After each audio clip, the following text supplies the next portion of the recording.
Hoje eu vim conversar com vocês de uma disfunção que acomete quase 70% das pessoas, que é o famoso bruxismo. E o que é o bruxismo? É o ato de apertar, de ranger, de esfregar os dentes, sendo mais comum durante o sono, mas também o paciente pode apertar um pouco durante o dia. E de onde que vem o bruxismo? Quais são as principais origens do bruxismo? A gente tem hoje como principal fator de estresse, ansiedade, depressão. Dependendo do tipo do medicamento de uso contínuo, o paciente pode desenvolver algum tipo de disfunção, caminhando para um tipo de bruxismo. Tem fator de hormônio também, tem PM, menstruação, parte da menopausa, tem fator hereditário, que isso vem de pai e mãe e vó-avó. E o que o bruxismo causa? São dois pontos principais.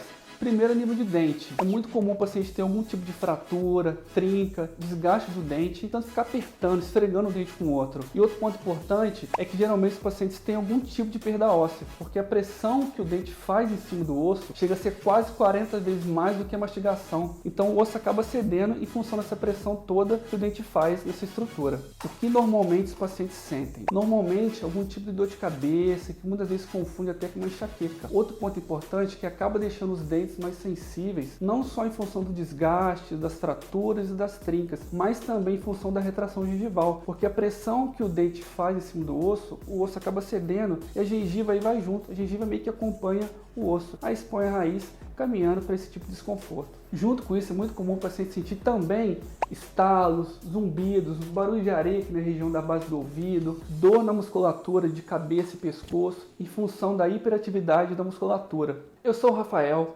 já atendo aqui há mais de 6 anos tratando esse tipo de disfunção. E se você apresentou algum tipo desses sinais, desses sintomas, marque uma consulta, vai ser um prazer te atender.